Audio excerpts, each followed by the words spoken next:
behind me. Hello and welcome to Catholic Unscripted. I'm Catherine Bennett. I'm Mark Lambert. I'm Gavin Ashenden. Hello to all our new members. Do please visit catholicunscripted.com and check out our membership schemes. Well, just this week, Sir Christopher Chope got himself in hot water when he contributed to the discussion around the vote for the Leader of the Opposition, which is now between Kemi Badenoch and Robert Jenrick, both of whom have young children, 3 young children, both in their, I would say, late 30s, probably. And Christopher Chope said that Kemi Badenoch spends a lot of time with her family, which he said I'm not criticising her for, and is preoccupied with her children. And for that reason, he will be voting for Robert Jenrick to become the leader of the opposition. So his point was she's a mother to young children. She spends a lot of time with her family, and therefore it would be better to have the man in the role. Now, he has come under a lot of fire for this. And in fact, Gavin, you were interviewed by Talk Radio earlier today and asked for your comments. So it seems appropriate to go to you first and say, what do you think of this? It's really funny watching the Inquisition at work. So we're surrounded by heresy hunters. And the moment they sniff that you're speaking heresy, they jump on you. And the trick is to try and tell the truth without setting the heresy alarms off, which is not easy to do, but it can be done. So I want to leave the conservative politics to one side for a moment. But one of the things that Badenoch was saying was she was drawing attention to the numbers of young black men in prison and saying that almost all of them came from broken homes with no fathers. And that what she wanted to do was to talk about the importance of the family. Now, let's leave it to one side as well. The Conservatives give a damn about the family or not. They've not shown, they're the people who brought in gay marriage, for goodness sakes. That's how much they're conceptually wedded to the idea of the standard biological family. But I don't want to get apoplectically cross about the duplicity of the non-conservatives. What I want to do is to say that she's actually brought into the public debate something really quite worthwhile talking about. And the interesting thing was, could the public have a debate about it? Or were the heresy hunters going to calm it all down? So one of the things that I wanted to say, and I tried to say, was that it must be beyond obvious that children are hardwired to need male and female role models in their lives, because later on in their lives they not only have to work out what sex they are, though that's contested now, but they have to deal with another sex. I didn't get the chance to say that in fact the sexes were different, and mothers were particularly good at nurturing in ways that fathers would like to be but can't, and fathers are particularly good at discipline in ways sometimes that mothers would like to be but can't, and so you need them both. But what was really interesting was, because we were talking about the way in which progressives immediately tried to undermine, if you like, the traditionalist framework. What was really interesting was that the person who was against me said, of course, it's got nothing to do with what sex the parents are, but everything to do with the quality of their character. So this is one of the first tricks that people play on you, because it sounds so lovely. What we really need, it doesn't matter how many parents you have or what sex they are or how they identify, as long as they're lovely, kind, nice, generous, whatever, in all the therapeutic stuff. But actually, nature is defined by the difference between masculine and feminine, men and women, more than any other characteristic. This bifurcation goes through the whole of creation. Whereas the issues of how nice people are or how competent they are or sweet they are is a matter of value judgment. In order to hammer this whole thing into a relativistic context, they get rid of the masculine and femininity, these absolute poles, and replace them with value systems. And it's a trick, because the value systems can't be judged and they don't work. I mean, they attempt to say, well, all that matters is you have 2 nice adults at home and they'll do a better job than if you had the mother and the father. Well, it helps to be nice. It helps to be kind and patient, and nobody wants conflict at home. These are complicated matters. But almost certainly, in order to have full access to a range of developing your potentiality, which is what people want so much, Ideally you have to have a mother and father. If I'd like to say, because I was very proud of it, it came to me in a second. I thought, I really like this argument. I think I've nailed it. I said, I don't want to be thought to be saying anything against single parent families. That's the heresy. You mustn't attack single mothers or they won't listen to you anymore. But I said, let's imagine the Paralympics. If when you look at the Paralympics, aren't you amazed and impressed by these semi-abled people? What they do is incredible, fantastic. So 10 out of 10, Gavin, for the progressive Paralympics message. But I said, if they had 2 legs instead of 1 and 2 arms instead of 1, they would do so much better. And therefore, it is a matter of just common sense that you want to be fully abled, fully bodied, fully competent, fully resourced, and that's what a family with a mother and a father are. But the problem is, it's heresy, so they don't like it. Yes, reducing it to how nice someone is irrelevant, because you can be the nicest woman possible, but you remain a woman, and you could be the nicest man possible, but you remain a man. What you can't be as a man is the nicest woman possible, and what you can't be Right, as a very woman is the good. nicest man possible. So if we say it's only about niceness, we're completely ignoring the fact that our sex matters. We need male and female to create life, and of course things go wrong and situations are not always ideal, but why is it a problem to say the ideal is to raise those children with a mother and a father? And in fact, as it happens, all the literature bears this out. We don't want to go down the route of saying we're relying on the science, or however, of course it bears it out because it's true. But I thought this was really interesting because we began by saying it started as an argument over Kemi Badenoch and whether she was suitable in the role of leader of the opposition and perhaps ultimately prime minister of the country as a woman with young children. And in the discussion that you were having, Gavin, there was somebody I think on the other side, who made the claim, which I've heard before, which is there should be no barrier to a woman standing. There should be no barriers. We hear this a lot. There should be no barriers. I wrote an article just the other day about my experience at Dublin Airport. Mark was there and will laugh at the memory of it, that there was a tall black man walking around with a yellow jumper emblazoned with "I'm here to help." And as it turned out, when I approached him for help, he couldn't speak English. And when I raised this as a concern and said, wouldn't it be better to have people walking around a busy airport with jumpers saying "I'm here to help," who could actually help? And the accusations came that I was racist. And I think it's the same mentality, isn't it? There should be no barrier. Why should being able to speak English be a barrier? So the problem is that there are barriers. There are barriers. And this goes to something Mark often says, which is we act as if, or we try to act as if there are no consequences. But there are consequences to everything. So, of course, Kemi Badenoch can be leader of the opposition. Any woman can. A woman with a newborn could be leader of the opposition. A woman with newborn twins could be prime minister of the country. But to pretend that that won't have consequences which impact her family if she becomes a CEO, runs a huge company, is working 14, 15 hours a day, of course she can do it. But will it impact her children and her family? I'm afraid it will. Do it if you want to do it, but don't pretend that there are no consequences. Don't pretend that putting somebody in a big jumper saying, "I'm here to help," who can't actually speak the language of the people asking him questions, doesn't have consequences. It does. Don't pretend that saying, you can have anyone raise children, 2 men, 2 women. Go ahead, do it, but don't pretend it doesn't have consequences. So the infuriating thing is this comment all the time, there should be no barrier. Okay, but the problem is, guys, there are barriers. And the barriers that exist are inherent, natural barriers that we are ignoring. And I would say we ignore them at our peril. Fine, do it, face the consequences, but don't lie to people and say there aren't any. It's fairly straightforward, isn't it? And I think Gavin, in his talk interview, said it pretty well, like that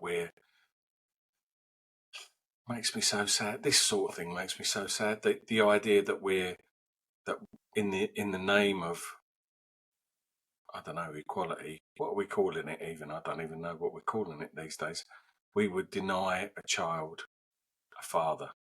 like that's the way that Gavin's interview on Talk started off, was, that that's okay to deny a dad or a mother.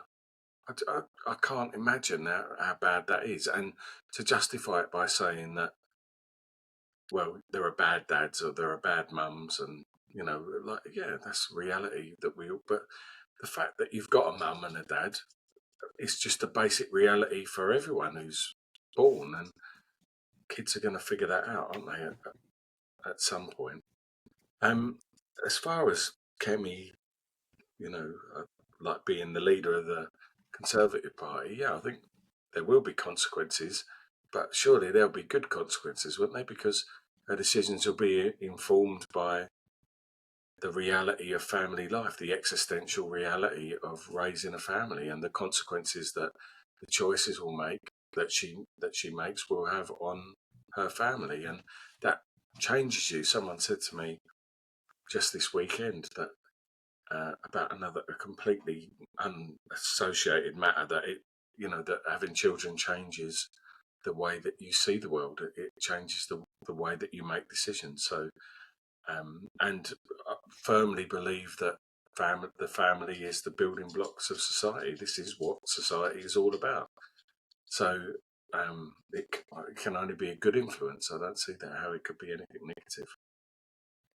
But I don't think he was raising it. I don't think he was raising it in terms of, would a woman prime minister or leader of the opposition be better or worse for the country? I think he was raising it in terms of saying, for her, and as somebody saying a mother needs children need their mother more accessible than she might be if she were leader of the opposition or leader of the country. And I think that's a fair point, and one that should be allowed to be made, because it's true. And I can say it, and I'm a woman, and I'll tell you, because I know, having many children, and meet other mums, that you cannot have it all. Women are dropping their kids to childcare, getting up at 6, dropping their kids to childcare at 7, getting into the office, leaving the office at 7, their kids already been fed by the childminder. This is young children, getting the kids into bed. They don't see their children. They don't see them, Mark. Is that or is that not okay? Well, I think we need to be able to say that is not ideal. This is not about you're not being fair because a woman should be able to work. I've just said in the previous segment, of course a woman should be able to work. Of course a woman can work. All I'm saying is don't think that it comes without consequence. And the consequences might very well be that you don't see as much of your kids as you might otherwise see. If you don't think that's a problem, fine, it's not a problem. But for those who think it might be worth seeing their kids and interacting with them and being present in their lives, then it does become a problem. And I think that's a conversation we need to have. It's interesting because he was also asked about Thatcher, and they said, aren't you a hypocrite because you supported Thatcher? Well, first of all, Thatcher's children were upwards of 26 when she became Prime Minister. And I find this very interesting because Margaret Thatcher is often criticised as a woman leader who did nothing for women. So have you heard this? You've heard, so much for a woman Prime Minister. What did she do for women? Nothing. She was worse than a man would be. And what I find very interesting about that is on what value system are they basing that judgment? Because there is an argument to be made that Margaret Thatcher was actually better for women than women who might promote women to the cabinet. So the argument is she didn't promote women to the cabinet, she promoted men. When Margaret Thatcher visited Russia in the 70s, she came back and said, I don't want to have a creche society. She said, I don't want that. I don't want a creche society where women are in the workforce and children are left in creches. Then she promoted to her cabinet all men. Now, you can look at that one of two ways. You can say, wasn't she terribly sexist? Or you could say, actually, what is a woman? How is a woman different from a man? What is femininity? How is femininity lived out? And I'd argue that Margaret Thatcher's decision not to bring women into the cabinet and not to have a creche society, arguably, did more for women in terms of who women are and what our nature is, than if she'd flooded the cabinet with women just to say, I want to give women a leg up into... Because all she's really saying is, I want to give women a leg up to be to be the same as man, and they're not the same as men. Can I be a bit anecdotal about discipline and punishment? Because before you expounded on Margaret Thatcher not being good for women, supposedly, but actually being so, I was thinking about the difference with discipline. So one of the real problems we have is that if young men are not disciplined by their dads, then there is no discipline, and mothers aren't very good at it. And I was thinking of the time when I was saved from a life of crime and a life in prison, because when I was 11, I ran a gang in Wimbledon called Wimbledon Pirates. There were only 4 of us in the gang, but what would happen is I'd put a duffel bag in my bed. The Wimbledon Pirates. Wombles? Pirates. Well, the Wombles weren't investigated. This would have been 19. You remember the gang, Mark? Sort of gave the craze a run for their money. Pirates, anyway, so it doesn't come as any surprise. So we never. What if you stab the fact that you're a pirate, right? Mark, can you sort your microphone out? It's terrible. Sorry, go on. I don't know. It's working, right? Not good. Carry on, Is Gav. it not working, all right? Well, let's do with Mark's microphone first of all. That's a bit better. Could you speak? Could you spend the rest of the broadcast? No, there we are. Mark, you say it like that. That's lovely. It's what you lose in visual beauty, you gain in sonority. Yeah, that'll do it. Anyway, right, tell us about the pirates, Gavin. Let's go. Well, so I don't want to turn this into group therapy or to embarrass myself hugely, but the trick was I would leave a duffel bag in my bed and I'd shin down the drain pipe and go and collect my gang at 10:15 at night, and with the aim of hoping to shin back up the drain pipe without my parents seeing me. So we didn't actually get up to a huge amount of mischief there. We used to set speed traps for cars, so we were kind of Samaritan pirates, really, by stringing things across the road when they were going too fast. Down Wimbledon Hill. Anyway, one night I climbed up and I discovered my duffel bag had been exposed and the mop I'd put in was standing up in the corner instead of pretending to be my head. And I went down to face the music. And my father said, what have you been doing? And I told him, and he said, I'm going to beat you. And I said, well, I don't like the sound of that very much. And he said, you should be grateful because your mother is so cross with you, she'll tear you limb from limb. So my beating you is a better form of chastisement. And I thought about this. My mother was a fiery Celtic woman with quite a temper and very black hair. And the thing is, I don't think I would have respected her trying to tear me limb from limb because I was nearly an adolescent, and there's just a level of insufficient respect, I think, for the physicality of a mother. But if your dad beats you, there is no diminishment of respect. You don't want it to happen twice, and so he did beat me. I didn't like it. He hurt me. It was 6 of the best. I never went pirating again. And I've been thinking about the difference between the discipline between my mother and my father. They both were going to exercise discipline. My mother was perfectly capable of losing her temper and being furious. But there was something about the level of her chastising that I didn't really respect as a boy, whereas I respected his more. And I think if I'd been brought up in a single-parent family by my mother, it would have been much harder to control my vandalistic instincts, and I would almost certainly have ended up as one of these white losers in jail. And I think I've heard since that essentially one of the great problems that we have is that we have a population of feral teenage boys where there's never been a man at home to exercise any kind of restraint, to set down the boundaries. And of course, this then means that the state has to step into it. But the state is a very bad parent. And indeed, the criminal law system and the whole social worker system, they're not good parents.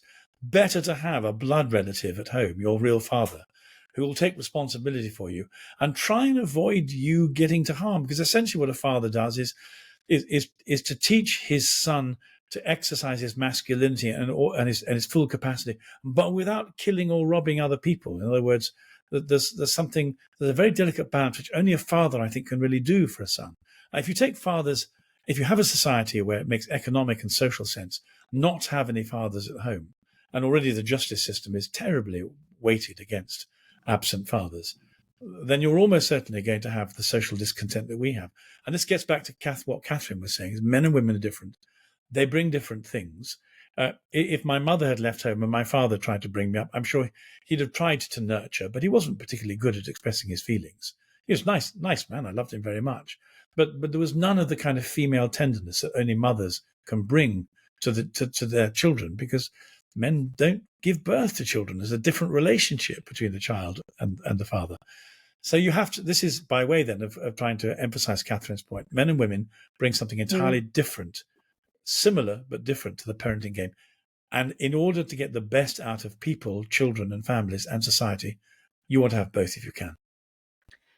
Yes, indeed. It's not about saying that men cannot do those things and women can't do those things, but it's recognizing that at those points of difference, that we have been created differently, and that the way in which we've been created differently and have this given nature through our creation, we pay attention to that and say, what does it call from us? It doesn't, because I think people say if you speak like this, it means that you're saying all men can only do this and all men can do this. So for example, I don't actually think it's necessary for a man to beat his child in terms of discipline, but I do think that he is able to achieve things that women typically can't. Now, were a woman to be, through unfortunate circumstances, left to raise a child on her own, she will manage, as will a man. You will manage, but it doesn't mean it's ideal. And woman in her femininity really points to her creating that space. So you're creating a home, you're creating a space, and that it's like the extension of the womb. So woman is created differently from man and has a womb, and in that womb life grows. But then you're meant to be born into the womb of the family, and then the woman is able to nurture that space and offer something, and it's been created in a way that where maybe that comes more naturally. It doesn't mean a man can't do it, but maybe it just comes more naturally. And I think we're so separated from nature, and I spoke about this at the retreat, and it's coupled, so it's like this perfect storm, because it's coupled with this technological age that we're in, which is a very masculine project, and it's about trying to find answers and solutions all the time. And it's like, well, what are the questions? A question is, if you think about it, opening a space. It's setting the parameters for you to place an answer, but there have to be parameters, so there has to be that space set. And the woman can do that in the domestic sphere. Someone has to. I think that's the point. Someone has to. And some of the feminists will say, why should it be a woman? And one might reasonably ask, why wouldn't it be a woman? If it's not a woman, it's a man, because somebody has to. And why would it be that a man is better placed to do that than a woman? You can't answer that without falling into the same trap that you're criticising, for example, me of, which is you're then saying, it's better if this does it than that. It just happens to be less natural a thing to do. Back in the 1940s, which is when Sir Christopher Chope was accused of Sir Christopher Chope was accused of living in the 1940s, and they said we don't want to go back to the 1940s because everything's so much better now, isn't it? We say as if that's a given, even though demonstrably that is not the case, and we can just look at rates of suicide and depression and addiction to see that is not the case. Broken families. But look at this. Back in the 1940s, there were three reports commissioned: the Beveridge Report in 1942, the Royal Commission on Equal Pay in 1946, and the Royal Commission on Population in 1949. And all of these concluded that they had anxiety that women in the workforce on equal terms with men would be a threat to the family and would lead to a decline in the birth rate. Well, look, they were saying this in the 1940s, and this is a time that Sir Christopher Chope was told not to go back to because he's old-fashioned, he's out of date, it's ridiculous, we've moved on and everything's so much better. But all three of these reports, and this is a Labour leader, James Callaghan, by the way, who was saying we should pay attention to these reports. It just shows how far Labour have moved, because Labour voters often say it's not us who've left, it's Labour who's left us. But all of these reports conclude that that women on equal terms in the workforce would be a threat to the family and cause a declining birth rate. Well, we're 80 years on from that. So tell me, you two, from your observations, from what you see around you, were they right? Do you think that the family is far more stable and secure now, 80 years down the line, thanks to ignoring those reports? Do you think that there's a massive increase in the birth rate, and now we've got a wonderful growing population? Or perhaps, were they right? What do you think? Clearly, the fact that the depopulation is a real problem. It's a problem for pensions. It's a problem for healthcare. There aren't enough young people. This is going to become a global problem shortly. But it's certainly a problem for us, both economically and socially. And if you put yourself in the shoes of a woman who's not entirely sure whether her man's going to stay around, she'll probably want to reduce the number of children she has rather to a manageable level if she has to survive by herself rather than have a large family.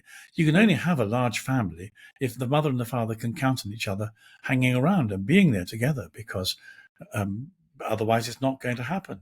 So part of the whole depopulation, declining birth rate phenomenon is inextricably linked to the problem of the not being stable mothers and fathers remaining at home to bring children up. Yeah, but the point is, these are actually really difficult things to grapple with, and they need to be grappled with.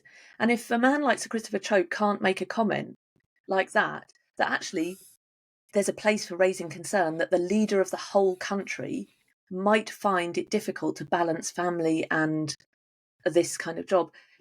I think well, it's heresy. This is crazy. Yeah, it's heresy. Well, it's it crazy is. No, because it's stopping us from having conversations that prevent the very things that we're now trying to fix with our political system. That we say, isn't it awful? Birth rate's declining. What do we do? What do we do? And you think, well, hang on. Like, one of the things you might want to do is to say people like Sir Christopher Chope, who you're saying are archaic and out of date and old fashioned, might have something to offer, to contribute, at least not to completely shut them down. Well, they do shut them down because it's heresy, because we live in a society which is dominated by an ideology which isn't true, which is feminism and the progressive values that go with it. And consequently, you can't tell the truth. And if you can't tell the truth, things will go wrong until finally society cracks and breaks and you have to start again. But we're on that downward spiral now. It's exactly where we are. And one of the things we're trying to do as Catholics is to tell the truth. I've been reading about the Inquisition. It's very interesting. The Inquisition, I think, killed about 30 people a year over a period of about 150 years, whereas the British judicial system hung 170 people a year for being thieves. In other words, the executions that took place in England during the same period, the Inquisition, were five-fold times. And yet people always assume that the Catholic Church isn't on the side of telling the truth and has a bad reputation with quashing it in terms of these all the propaganda about the untrue books written in the Inquisition. Actually, the Catholic Church tells the truth. It tells the truth about men and women, the interdependability of them. It tells the truth about what our vocations are and how we're called to be co-creators with God. It tells the truth that we're equal only in terms of the value that God loves us equally, but not in terms of function. But all these things have now become either unsayable or even criminal. And consequently, society robs itself of the truth and is going to become increasingly dysfunctional. What do Catholics do? Well, we try not to get ourselves locked up, but we'll go on telling the truth as long as we can. Welcome to Unscripted. Yes, exactly. Quite right. I don't know if you remember the story a couple of years ago about Asda workers. Do you remember that there was a big hoo-ha about equal pay for equal work? And I think Asda, in the end, had got taken to court and had to pay women and men exactly the same. But here was the intricacies of the story. Women were working on the tills, predominantly women on the tills, and they were working in school hours. So they were able to take their child to school, let's say at 8:30, and do a shift on the tills until maybe 4:00. And they were being paid whatever it was, let's say £7 an hour as an example.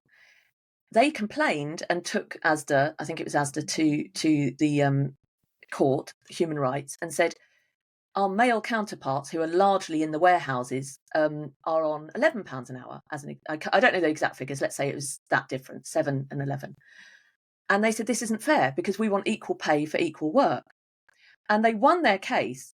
But of course, it's not equal work, is it? Because a lot of those men were working in warehouses, which isn't where those women were free to apply, by the way, to those jobs, which were advertised at £11 an hour.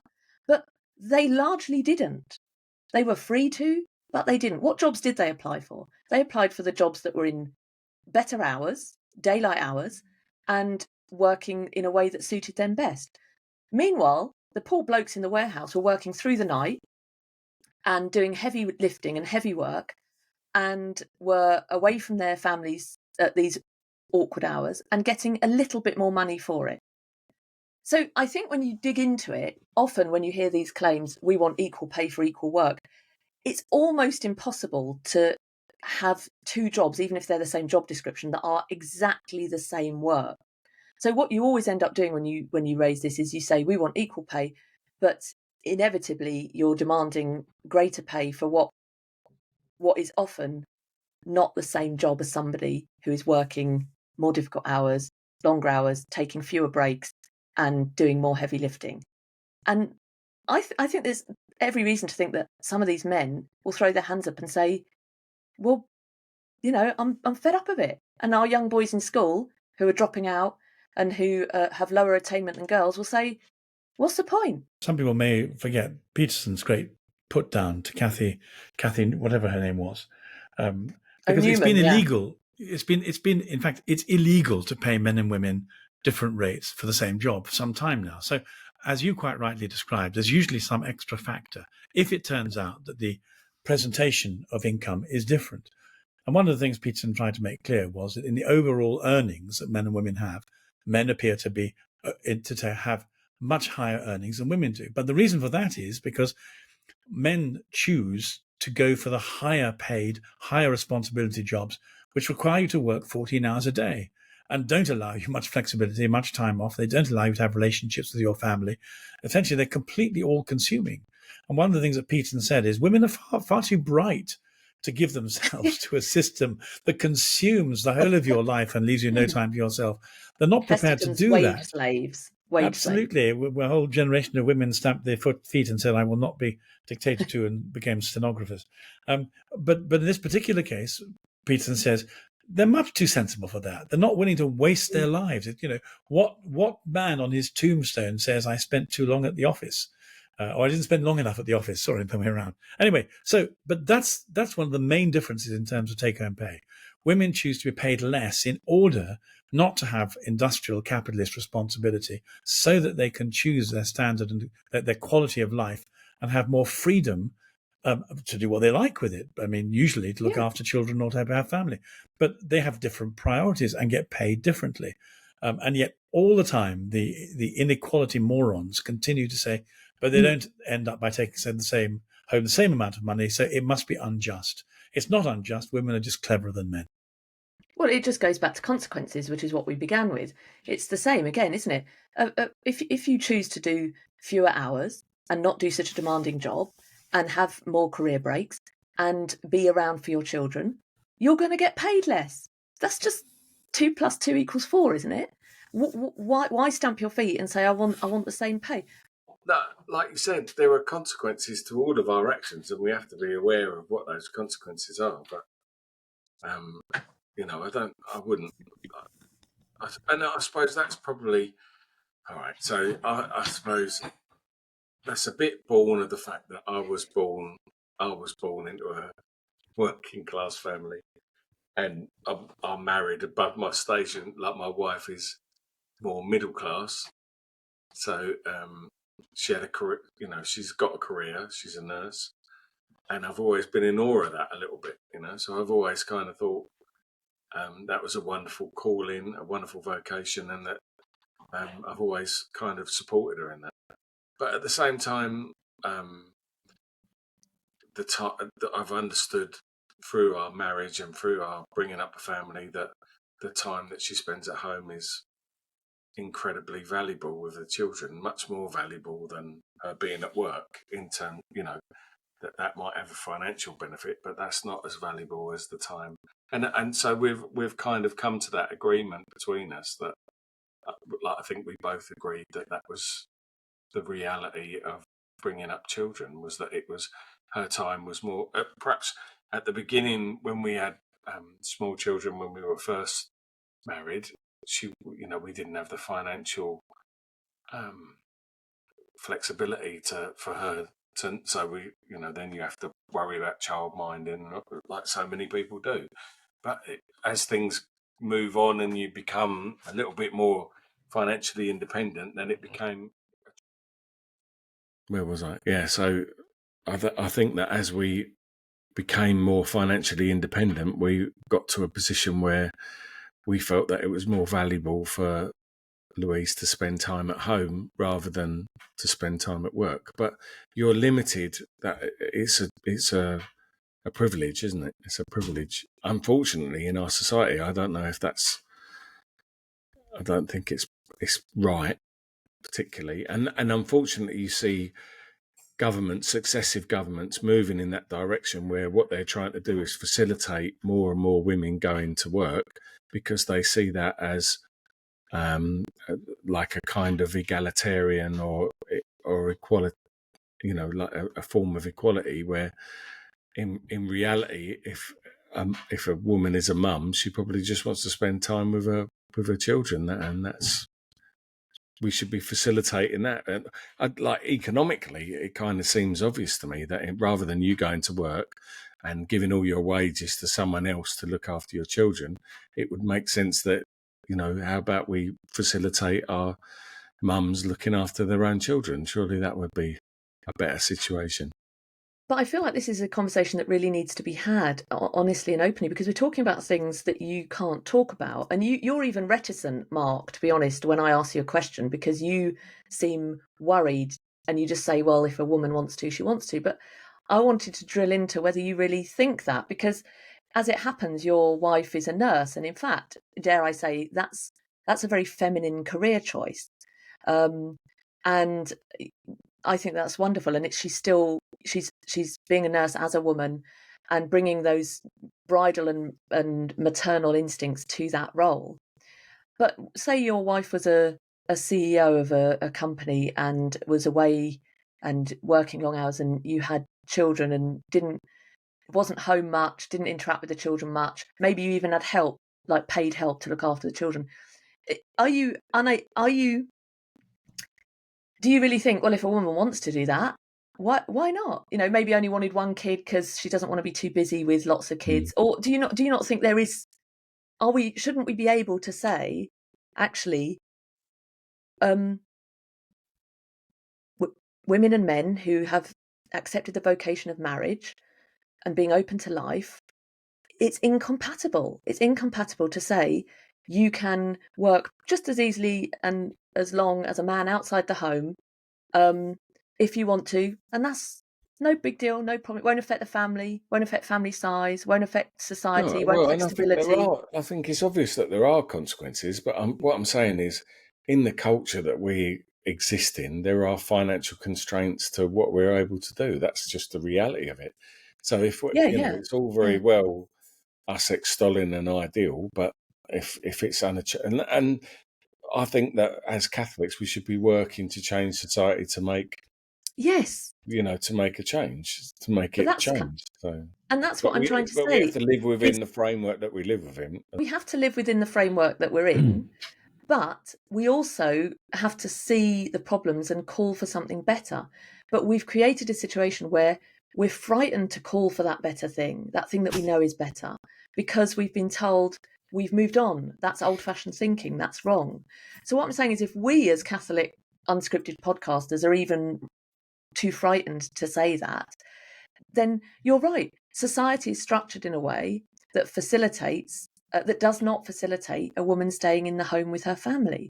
And actually, there's no reason for it to be that way, because the money that's pushed into nurseries and free childcare and free vouchers to encourage women to be able to work could just be given to the home. Let me read you from James Callaghan, Labour leader in 1977, who says this.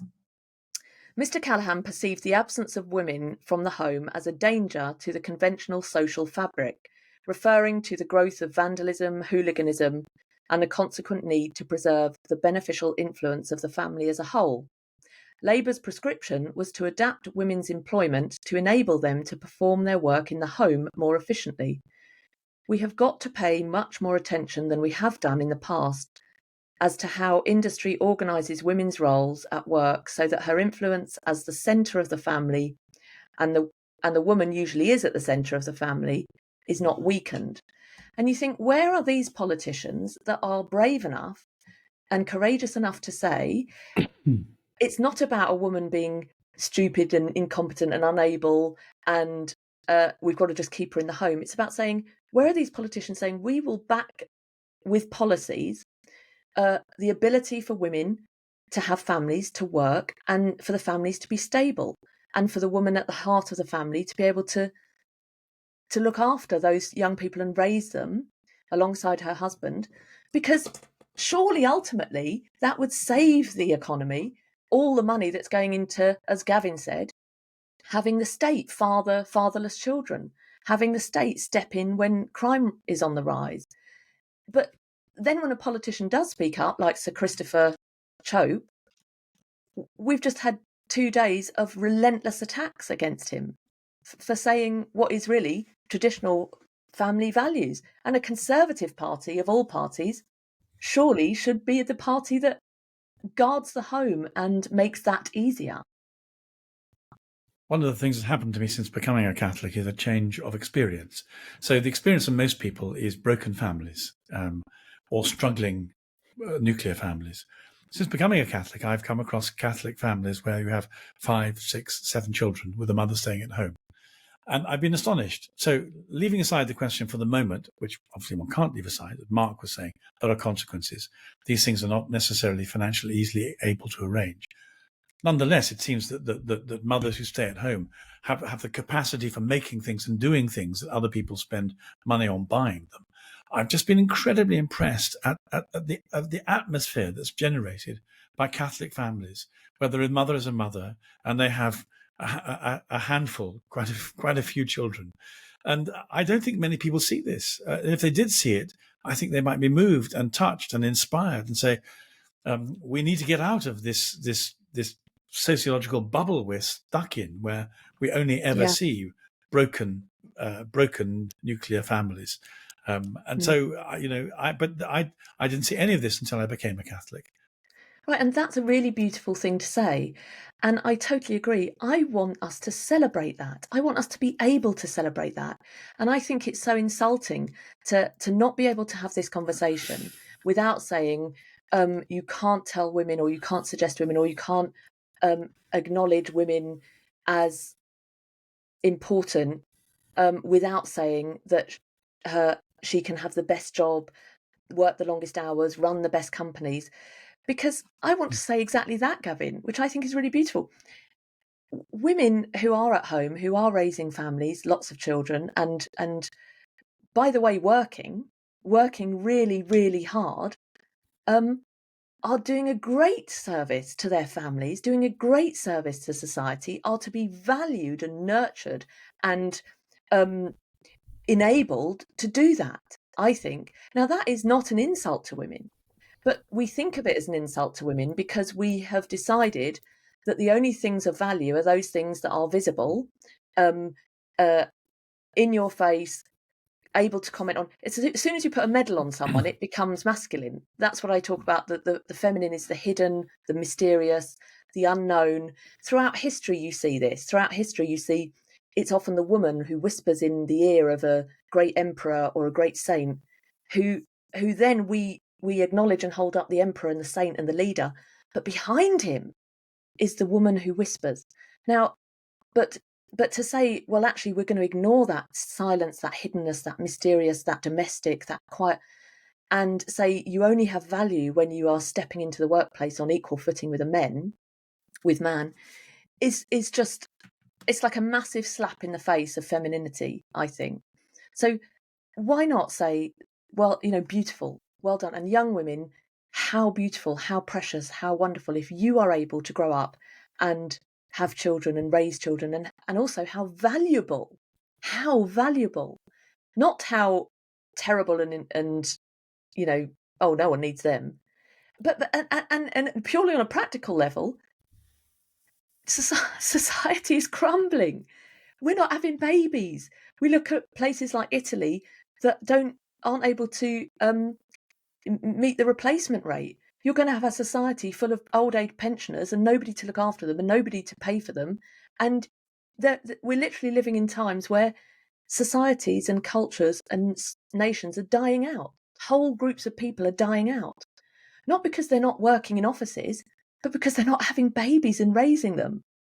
This is a huge topic that needs to be talked about honestly and without fear of accusations of cruelty and abuse or sexism. Look at that. I could only think of the vets wanting to be horse whisperers. Suddenly you've given me this image of people, women particularly, becoming marriage whisperers. It's a rather lovely image. Well, Australia's in demographic winter. It just reminds me of about 20 years ago, it might be now. I was on holiday with a group of friends, doctors and lawyers and, all sort of really clever people. And we got into a conversation around the sort of barbecue one evening. And I brought up this point that, we were in demographic collapse and that if we didn't start reproducing, there would be no one to pay our pensions. And I was thoroughly laughed at. And now it's sort of mainstream. Everyone agreed. I was told I was a complete idiot by people who you would think were really clever. And, here we are now. And this is what we're staring down the gun barrel of economic collapse. Everyone's talking about it because, like the Japanese people aren't going to exist in another 50 years or something. So, yeah. And look at what's happening in our schools. This is the reality of what's going on. It's not, that they're just.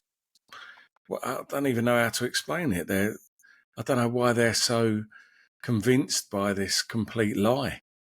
And it is. It's just in every sense a lie, but they continue to push it. Yeah, and it will perpetuate. I don't know why. That's the most worrying thing, is that people are so convinced by it.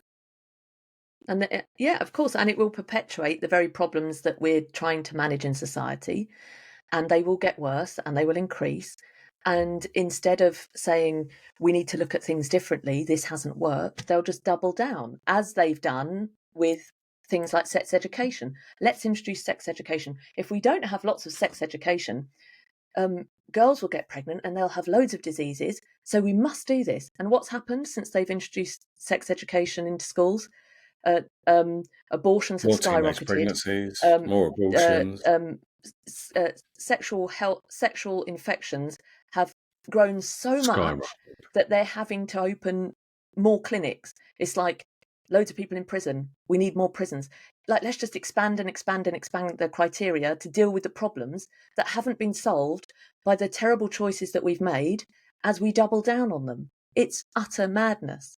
And this is exactly the same. In schools, we've got young girls being told not only they can go into STEM, but being pushed and subsidised and encouraged to go into STEM. Why? Because men traditionally do science, technology and engineering and things, and it's not right. We need more women to go into those jobs. According to who? If a woman wants to be an engineer, she can be one, but why would you explicitly go in and try and push women into those careers? Not only what does that do to a woman and her value and who she is as woman, but also what it does to the men who previously filled those jobs, who are now only able to access them if there's any jobs left after they've got all the women in. Boo. Yeah. Yeah. It's all Anyway, you two are being prudently more quiet than me tonight, perhaps. Well, that's what you're here for, Bennett. You're the girl. You do say at every conference, we've got Bennett here because she's going to do all this stuff about girls. Yeah, and as a woman, I would totally agree. By the way, society is not set up in a way that supports women in the home. Have I worked? People will be watching this and going, "Haven't you worked? Aren't you working now?" Yeah, I've worked because I've had to work because of the conditions of the world in which we live, which we're saying should be different, and it should be that it facilitates women to be at home more. However, when I've come to critical junctures in my life and I've had to make a decision, where possible, I have gone without financial gain in order to gain time with my family, including turning down higher positions at work, including changing my hours to be paid much less than I was on, to work fewer hours to be at home for my children, and including, at one point, rejecting the offer of an agent to do an Edinburgh show to become a world-class comedian because my children were too young and the time it would take away from them was too great a cost to bear. So the consequences I weighed up and thought, it's going to come to the family, even if I'm being dangled the offer of going on, 8 out of 10 cats and all those mock the week shows that were going on then. When it came to it, my babies won. So we can make choices, and every choice has a consequence. Well done, lads. Now off to work. Go on. Hi ho, it's off to work we go. Go and earn some flipping money so you can keep us in this manner to which we've become accustomed. No choice, mate. Thank you for watching. I'm Catherine Bennett. I'm Mark Lambert. I'm Gavin Ashenden. Go on. Well, I just wanted to say hi to the Wimbledon Pirates and whatever penitentiary they're in at the moment.